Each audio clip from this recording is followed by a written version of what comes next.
제가 시장 질문을 아까 드렸는데 너무 공감이 되더라고요. 사실 올해가 6거래일 정도 남아있다고 하지 않습니까? 그런데 투자의 시선으로 보면 내년에 조금 더 집중하는 게 좋을 것 같다는 생각이 들어요. 올해는 상반기 일단 조방원이었고 하반기에는 반도체였다고 하면 내년에 일단은 반도체가 한 축을 가지고 있다고 했을 때 플러스 알파로 어떤 섹터가 좀 더 주도주 성향이 나올지 그런 부분들 체크해 보시면 좋겠는데요. 그런 부분들에 도움을 드리고자 저희가 이슈 체크인 시간을 준비해 봤습니다. 저희 반도체 소부장단 이야기 나눠보도록 할게요. 자, 바닥을 딛더니 다시 반격에 나서는 것처럼 보여집니다. 그러면 여기서 다시 출발의 지점이라고 봐도 괜찮을까요? 네, 저는 충분히 우리나라 반도체, 메모리 반도체 관련 쪽은 출발하는 시기다라고 저는 생각을 합니다. 많은 분들이 이 오라클 AI 관련 우려감이 아무래도 좀 걱정을 많이 하셨을 것 같아요. 근데 제가 이 시간을 통해서도 그건 지나친 기우다라고 말씀을 많이 드렸고, 단편적으로 오라클 관련 이 AI 버블론이 왜 엉성하냐? 이거는 이번에 명확하게 나왔습니다. 오라클이 그 틱톡을 인수하는데 참여를 하지 않습니까? 그러면 틱톡 인수를 공짜로 하나요? 공짜로는 안 할 거 아니겠습니까? 거기도 결국은 돈을 투자를 한단 말이죠.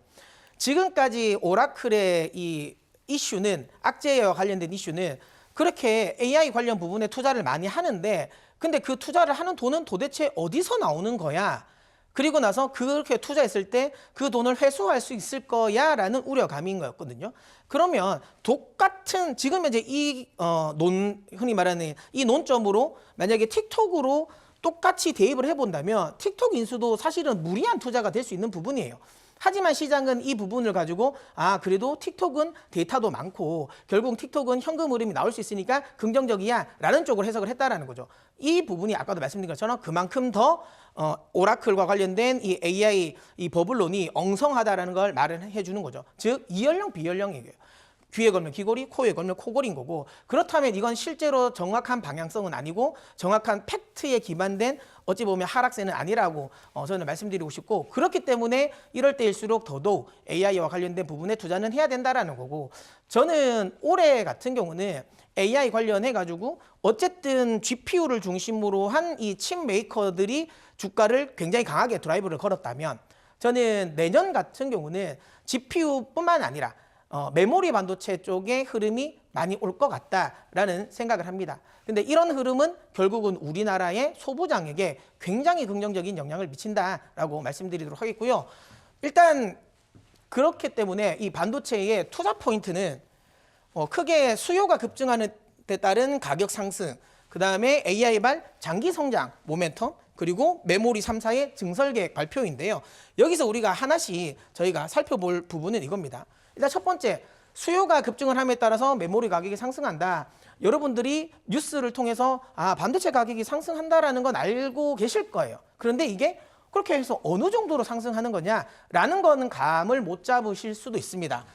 지금 현재 반도체 가격의 상승 추인데요. 이게 주요 반도체 제품들이거든요. 중국이 조금 집중하고 있는 DDR4, 이건 역시도 굉장히 지금 현재는 국내 기업들, 그다음에 삼성전자, SK하이닉스, 마이크론은 DDR4 생산은 많이 줄이고 있습니다. 이 부분을 이제 중국이 지금 이제 맡고 있는데, 중요한 건 중국 역시도 좀 감산 쪽으로 지금 가고 있거든요. 그러다 보니까 이 DDR4 가격도 각도가 보이시나요? 거의 급등주 차트처럼 굉장히 급격하게 올라가고 있고요. 또 하나, 우리나라가 지금 현재 집중하고 있는 메모리 D램 중에서 DDR5 가격 역시도 보이시나요? 여기서 이렇게 완만한 상승이 아니죠. 여기서 이렇게 급등하고 있다라는 거고, 그 다음에 데이터 센터용 이 스토리지에 많이 들어가고 있는 ESSD, 여기에 들어가는 낸드, 요 가격인데요. 이건 역시도 보시는 것처럼 이렇게 강하게 상승을 하고 있고, 이건 역시도 적당한 완만한 상승이 아닙니다. 급격하게 상승하고 있다라는 거죠. 지금 현재 그러면 또 반도체 투자를 또 많이 하신 분들은 이런 말씀을 또 하실 수도 있어요. 이거 예전에도 2024년에도 이런 식의 흐름이 있었다. 근데 생각보다 이 랠리가 짧았다. 그럼 이번에도 그런 거 아니냐라고 걱정하시는 분들도 계신데, 2024년과 그 다음에 내년이죠. 2026년에 이 메모리 반도체 시황은 다릅니다. 왜 다르냐면 2024년에 메모리 반도체 시황은 if였어요. 그러니까 만약에 뭐뭐가 되면이 굉장히 많았어요. 일단 특히 이 삼성전자와 관련된 부분이 있죠. 삼성전자가 파운드리가 괜찮아질 거다라는 기대가, 파운드리 업황이 좋아지면 이렇게 될 것이다. 그 다음에 DDR 이 HBM 시장에서 삼성전자가 진입을 하면 좋아질 것이다라는 거였는데, 아시는 것처럼 이 모든 가정이 하나도 맞지 않았어요.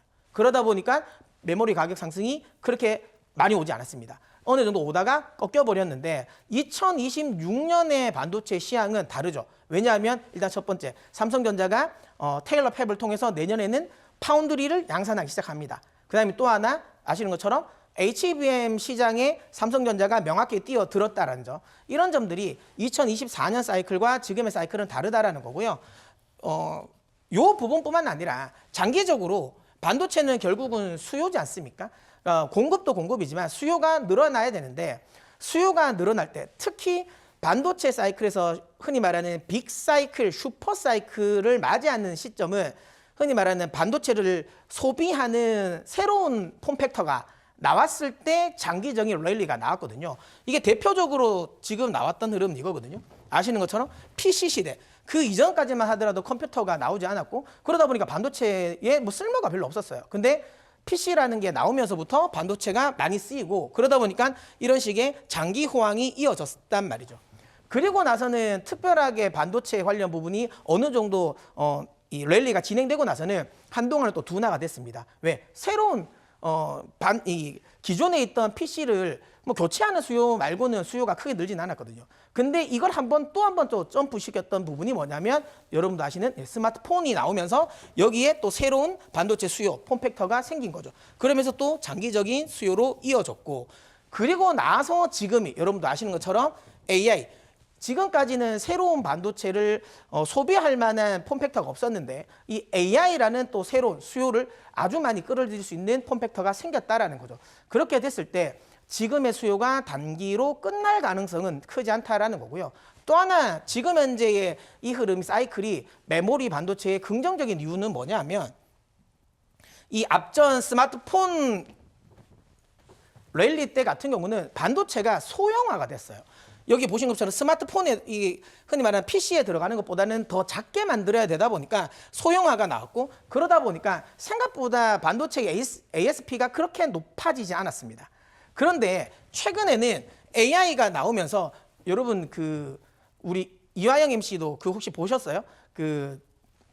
젠슨왕이 네. 이렇게 GPU 칩 들고 이렇게 막 보여준 거 있잖아요. 네네. 그 GPU 칩 보시면 굉장히 크거든요. 예. 예, 이게 우리가 전문용어로 칩 다이라고 하는데, 칩 다이 사이즈가 점점점 커집니다.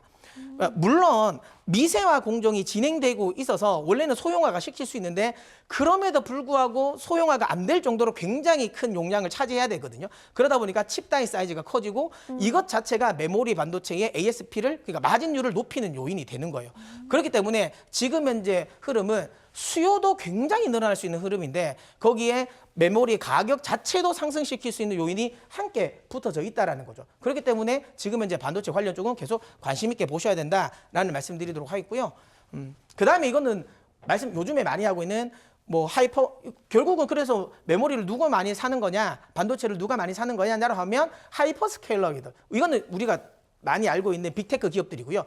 최근에 여기서 하나가 더 생겼어요. 네오클라우드랑 관련된 회사들인데요. 이거는 이제 쉽게 말하면, 여기는 아주 큰 자기들이 그냥 내가 운용을 하기 위해서 대규모로 매수를 하는 이 회사라고 보시면 되고요. 여기는 예를 들어 일반 기업들이 본인들이 엄청나게 큰 클라우드, 이 돈이 많이 들어가는 걸 본인들이 할 수는 없지 않습니까? 근데 이걸 임대해주는 사업자라고 생각하시면 됩니다. 지금이야 이런 빅테크 기업들 중심으로 AI가 성장하겠지만, 이제 어느 정도 지나고 나면 작은 일반 기업들 역시도 AI에 투자를 한다라는 거죠. 그런 관점에서 봤을 때 이런 네오클라우드도 성장을 하는데, 이런 수요가 늘어나면서 결국은 반도체 수요도 같이 늘어난다, 이렇게 말씀드리도록 하겠습니다. 결국에는 삼성전자 증설과 관련된 부분인데요. SK하이닉스, 삼성전자 모두 증설을 이야기하고 있고요. 마이크론 역시 증설을 이야기합니다. 다만 증설을 한다라고 하면 많은 분들이 걱정하시는 것 중에 하나가 그러면 또 생산이 많이 되니까 메모리 가격이 빠지는 거 아니냐라고 걱정을 하실 수도 있지만, 지금은 예전만큼 공급을 무차별적인 이 증설은 아닙니다. 질서 있는 증설이라고 해서 예전에 비해서 증설 사이즈가 한 20% 정도만 캐팍수를 증가하는 이런 모습이거든요. 그렇기 때문에 제한된 공급이기 때문에 여전히 메모리 가격 상승은 유지될 가능성이 높기 때문에 이 반도체 관련 쪽은 계속 관심 있게 보셔야 된다. 다만 제가 방금 말씀드린 것처럼 제한된 증설이라는 거죠. 그러면 그 제한된 증설에 포함되는 장비를 생산하는 회사가 당연히 더 수혜가 되겠죠. 그런 관점에서 봤을 때 이 회사는 유진테크의 회사인데요. 이 회사가 주력으로 하고 있는 장비가 그 ALD 장비거든요. 이게 증착용 장비인데 이 부분을 삼성전자가 지금 D램 같은 경우는 원C D램이라고 해서 HBM4의 핵심 D램 기술이라고 보시면 됩니다. 이게 10나노급 미세화 공정인데 이게 뭐 엄밀히 따지면 한 11나노 정도 될 겁니다. 유입국과 관련된 부분에 있어서의 투자를 좀 삼성전자는 집중을 하는데 여기에 핵심적으로 들어가는 증착 장비가 ALD 장비입니다. 이 장비를 생산하는 회사이고요. 차트적으로 보더라도 물론 최근에 많은 급등을 했습니다. 근데 이 정도 가격대면 분명히 주가적인 부담이 있는 상황인데 AI 버블론이 나오면서 사실 AI 버블론에서 이 동사의 펀더멘탈은 훼손된 건 없거든요. 시장이 빠지면서 AI 전체 섹터의 센티멘탈이 흔들리면서 그냥 빠진 겁니다. 그렇기 때문에 이건 오히려 뭐 박앤세일의 기회라고 보시면 되고요. 최근 들어서는 다시 주가가 반등을 해주는 모습을 보이고 있고 가장 중요한 거 저는 이번 제가 나오는 시간에서 항상 이제 이평선을 이야기를 할 때 저는 5일선, 21선보다는 중장기적인 추세를 더 중요하게 생각한다. 그래서 60일선, 120일선이 살아있는 종목이 여전히 저는 긍정적이다라고 말씀드렸는데요. 주가가 조정을 받았습니다. 불구하고 121선, 60일선은 여전히 우상향하고 있다는 점, 여전히 추세가 무너지지 않았다는 점을 생각할 때 이 동사도 유진테크 같은 경우도 반도체 관련 쪽에서는 좀 관심 있게 봐야 할 종목이 아닐까라고 말씀드리도록 하겠습니다. 네, 저희 그러면 첫 번째 키워드는 여기서 마무리 지어보도록 하겠고요. 두 번째 키워드 바로 이어가 보도록 할게요. 원전주 이야기 나눠보도록 하겠습니다. 조금 더 크게 봤을 때 조방원이 좀 같이 묶어서 이야기 많이 하잖아요. 지난주 후반부터 움직임이 나오더라고요. 물론 이제 시작했기 때문에 추세에 대한 고민은 또 해봐야겠지만요. 일단 조선주는 오늘도 업데이트된 소식이 있기도 합니다. 그래서 일단은 저희 원전주 그리고 조선주 같이 좀 이야기 살짝 곁들여서 이야기 들어보면 좋을 것 같거든요. 뭐 사실 오늘 조선주 같은 경우는 마스가 관련 쪽이 계속 좀 다시 이야기가 됐어요. 네. 다만 저는 개인적으로 지금 조선주 쪽은 이제 모멘텀이 조금은 빠질 시기라고 생각이 듭니다. 왜냐하면 지금 이제 여기서 추가적으로 우리가 흔히 알고 있는 지금 마스가 프로젝트가 새로운 재료가 아니에요. 네. 이미 다 알고 있는 재료라는 점이죠. 그런 점에서 그리고 이제 이게 주가 자체가 이 마스가 프로젝트까지 포함돼서 거기서 총 이제 지금 밸류에이션이 매겨진 상태이기 때문에 추가적인 반등이 저는 물론 나올 것 같습니다. 하지만 예전만큼 그러니까 올해 상반기만큼 아주 강력한 반등이 나올까라고 하면 그 부분은 조금은 의문이라는 거죠. 주가라는 건 단순히 실적이라든지 이런 수주 모멘텀만 가지고 가는 건 아니거든요. 결국은 흔히 말하는 이제 그러니까 새로운 이슈가 계속 좀 발생이 되어야 되는데 이 부분이 아직은 조금 아쉽다라는 거고 원전도 그런 식으로 따진다면 새로운 재료는 없는 거 아니냐라고 말씀드릴 수도 있어요. 말씀하실 수도 있는데 근데 뭐 제가 또 뒤에도 말씀드리겠지만 원전은 꾸준히 지금 새로운 재료가 나오고 있고요. 또 하나는 원전은 조선주보다 조정을 훨씬 더 많이 받았어요. 그렇기 때문에 주가적인 측면에서도 접근하기 편안한 자리이기 때문에 만약에 저는 조선주도 괜찮다고 생각을 합니다. 네. 원전주도 괜찮다고 생각하는데 뭐 엄마가 좋냐 아빠가 좋냐라고 생각하면 뭐 저는 뭐 두 분 다 좋아한다라고 네. 생각 말씀을 드리지만 그래도 조금은 더 손이 가는 네. 쪽은 저는 개인적으로는 지금은 원전이 아닐까. 지금? 네, 그런 말씀 드리도록 하겠습니다. 역시 제가 준비되지 않은 질문을 드렸던 이유는요, 여러분. 조선주 오늘 또 업데이트된 소식이 있기 때문에 많이 궁금해하실 것 같아서 제가 깜짝 질문 함께 드려봤고요. 그럼 저희 원래 키워드 원전주에 대한 본격적인 이야기 들어보도록 할게요. 네, 원전은 많은 분들이 딱히 제가 원전 르네상스다 뭐 이런 이야기를 안 드려도 여러분들은 뉴스를 통해서 많이 접하셨을 거예요. 그래서 원전 프로젝트와 관련된 부분 이야기 나왔는데 아니 뭐가 새로운 재료가 있다라는 거냐라고 말씀하실 수도 있는데 이번 주말에 미국에서 새로운 이슈가 있었죠. 제네시스 프로젝트라는 게 또 발표가 됐습니다. 거기에는 대부분의 많은 우리가 알고 있는 대부분의 AI 관련 기업들이 모두 이 프로젝트에 참여하고 있고 그다음에 에너지 관련 기업들이 모두 참여하고 있습니다. 트럼프 대통령은 이런 이야기를 했거든요. 제네시스 프로젝트를 발표하면서 이제 예전에 그 맨하탄 프로젝트와 버금가는 프로젝트가 될 것이다라는 거고요. 이 이야기가 왜 나오냐면 맨하탄 프로젝트와 똑같이 지금 현재 AI라는 산업은 단순히 산업에 국한되지 않습니다. 우리가 AI 투자와 관련된 부분을 군비 투자라고 할 정도로 어찌 보면 보안, 안보와 관련된 문제로도 연결될 수 있고요. 이게 결국은 패권 전쟁이거든요. 그런 관점에서 봤을 때 계속 이쪽과 관련된 그러니까 이 제네시스 프로젝트와 관련된 부분, 그러니까 AI와 관련된 부분에 투자를 굉장히 많이 할 수밖에 없는 거다라는 거고요. 그럼 이렇게 이야기하면 이거 AI 관련인데 그럼 왜 에너지 원전 관련 쪽으로 이게 새로운 재료지라고 말씀하실 수도 있는데 이걸 발표한 주체가 미국의 에너지부예요. 그러니까 결국은 AI를 돌리고 그다음에 뭔가를 하려고 하더라도 핵심은 에너지라는 거죠. 그러면 초기에 어쨌든 여기에 투자가 가장 많이 되는 건 뭐 여기 프로젝트에서도 이야기했지만 핵융합 관련 부분, 그다음에 SMR과 관련된 부분, 이런 에너지와 관련된 부분이고 지금 현재 미국 정부가 어쨌든 적극적으로 드라이브를 걸고 있는 건 또 원전이거든요. 그렇기 때문에 원전 관련 모멘텀이 다시 한번 키워질 가능성이 높기 때문에 이 제네시스 프로젝트는 원전 관련 쪽에 굉장히 긍정적인 새로운 재료다라고 일단 말씀드리도록 하겠고 여기서 아까도 말씀드린 것처럼 핵심적인 부분은 SMR입니다. 여러분들 뭐 엄청나게 많이 이야기는 들으셨을 거예요. 뭐 소형 모듈 원전 관련해서 아 이거 뭐 좋은 건 내가 알고 있어. 뭐 이것도 뭐 새로운 거냐라고 생각하실 수도 있지만 혹시라도 또 그래서 SMR이 뭐가 중요한 거야? 뭐가 우리에게 유리한 거야?라는 부분도 궁금하실 수 있어서 제가 또 뒤에 또 설명을 드리겠고 어쨌든 SMR과 관련된 물론 대형 원전 관련 부분도 여전히 긍정적입니다. 하지만 지금 현재 어쨌든 앞으로 미래는 SMR 쪽으로 계속 좀 드라이브가 걸릴 거고요. 지금 현재 우리 정부 역시도 일단 전체적인 기조는 대형 원전 쪽은 조금 글쎄라고 하고 있는 정책이지만 그래도 SMR은 괜찮다라고 이야기를 하고 있지 않습니까? 그만큼 글로벌적으로도 원전에 좀 부정적인 스탠스를 취하고 있는 정부도 SMR과 관련된 부분은 전혀 그렇지 않다라는 점. 그렇다면 SMR과 관련된 시장은 앞으로도 커질 가능성이 높다라는 거고요. 그러면 원전 관련 섹터를 투자할 때 우리가 관심을 가져야 될 부분은 물론 대형 원전 관련 쪽도 여전히 긍정적으로 볼 수 있지만 그 중에서도 이왕이면 SMR과 관련된 쪽에 투자를 많이 해야 되지 않겠나라는 말씀을 좀 드려보도록 하겠습니다. 그러면 이런 건 있죠.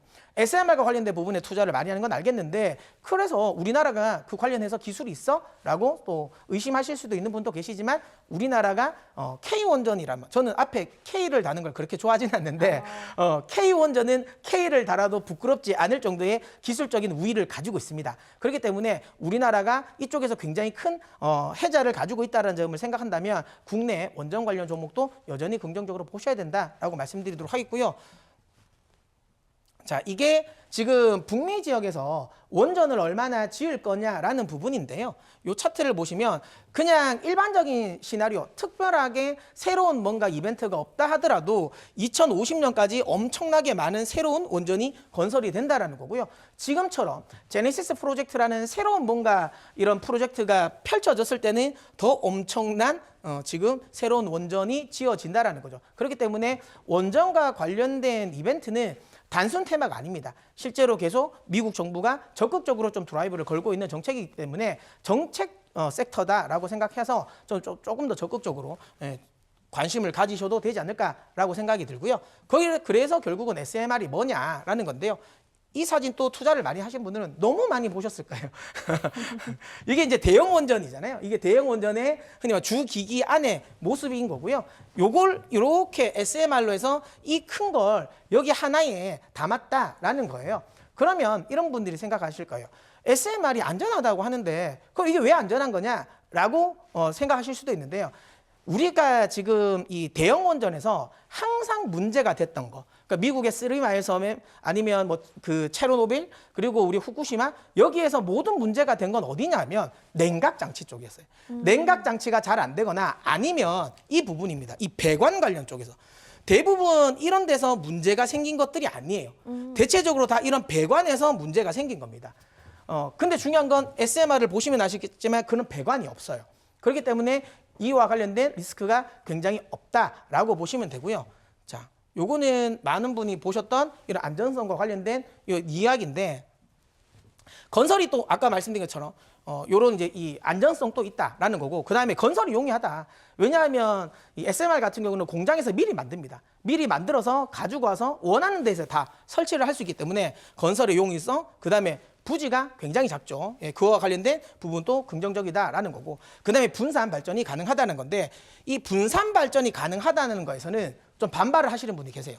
뭐냐면 아니 뭐든 간에 기본적으로 중앙 집중 한 번에, 그러니까 대량으로 뭔가 에너지를 생산해야 비용이 떨어지니까 그게 좋은 거 아니냐? 이 따로따로 하면 비용이 더 올라가는 거 아니냐라고 생각하실 수 있는데요. 맞습니다. 그거는 절반은 맞아요. 근데 이 SMR과 관련된 부분은 조금 다른 게 뭐냐면, 원전과 관련된 부분은, 왜냐하면 일단 기본적으로 대형 원전을 하기 위해서는 어디를 해야 되냐? 냉각을 해야 되잖아요. 네. 그럼 냉각을 하는데 일반 평지에서 못 하잖아요. 그래서 대부분 원전은 어디 건설됩니까? 바닷가, 해안가를 끼고 지금 대부분은 건설이 돼요. 그러면 건설적인 제약이 있죠. 네. 그리고 또 하나는 원전을 하면서 항상 문제가 되는 건 뭐냐면, 원전을 돌리기 위해서 너무 많은 물을 써야 된다라는 거예요. 일례로 얼마나 많은 물을 쓰냐면, 최근에 아마존이 계약한 대규모 데이터 센터가 있거든요. 이게 지금 1년에 물을 한 3억 갤런을 씁니다. 3억 갤런이면 어떻게 어느 정도 쓰는지 체감이 안 가시잖아요. 네. 이게 어느 정도냐면 싱가포르 전체 가구가 하루 동안 쓰는 물 정도예요. 그러니까 그걸 데이터 센터 하나가 다 쓰니까 굉장히 물 사용량이 많아지죠. 네. 그런데 SMR은 냉각을, 자연 냉각이기 때문에 이 물 사용이 없습니다. 그렇기 때문에 제약도 없죠. 굳이 물을 써야 되는 해안가에 짓지 않아도 된다는 거고요. 네.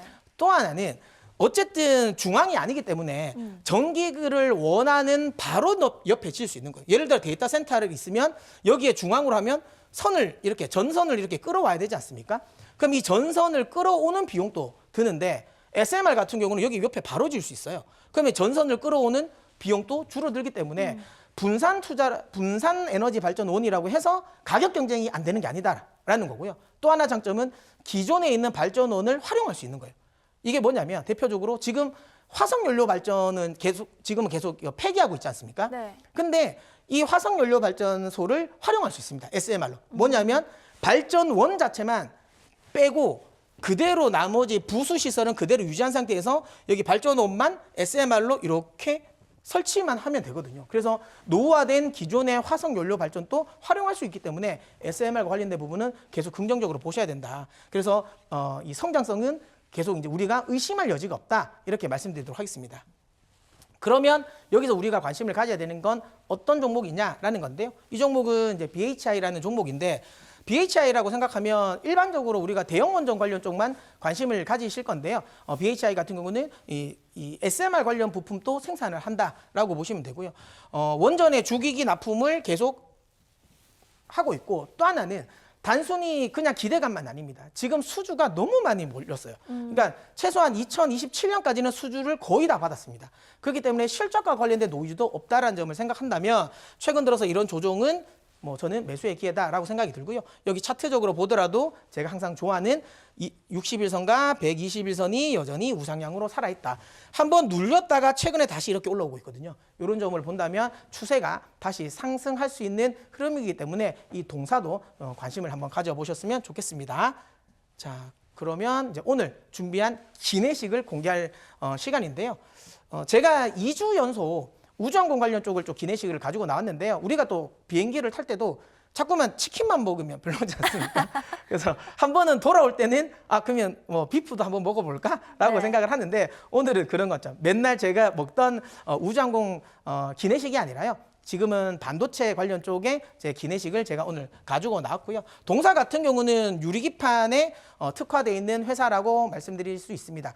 지금 당장은 유리기판 관련 쪽이 생산되지는 않는데, 이게 내년이죠. 내년 하반기에는 삼성전기, 그다음에 SK를 통해서 양산이 진행된다라는 거고, 결국은 주식이라는 건 6개월 선행이거든요. 그러면 6개월 선행을 한다는 점을 생각한다면 지금 구간부터는 오히려 매집을 할 구간이다라고 저는 말씀을 드리도록 하겠습니다. 또 하나는 이 회사 같은 경우는 단순히 유리기판만 모멘텀을 가지고 있는 건 아니고요. 반도체 소재 관련 부분도 최근에 이제 생산을 마무리를 했고 그다음에 주요 고객사의 콜 테스트도 마무리가 되었습니다. 그렇기 때문에 반도체 소재 관련 매출도 이제 인식이 된다는 점에서 내년도는 올해보다는 훨씬 더 좋은 실적이 기대되는 상황이다라는 점에서 지금 현재 차트를 놓고 보더라도 기대감으로 인해서 굉장히 상승을 했었다가 최근에 말씀드린 것처럼 동사의 문제가 아니라 시장이 AI 버블론으로 인해서 흔들리는 과정에서 가치 조정을 왔다라는 거고 최근 들어서는 이렇게 쌍바닥을 만들면서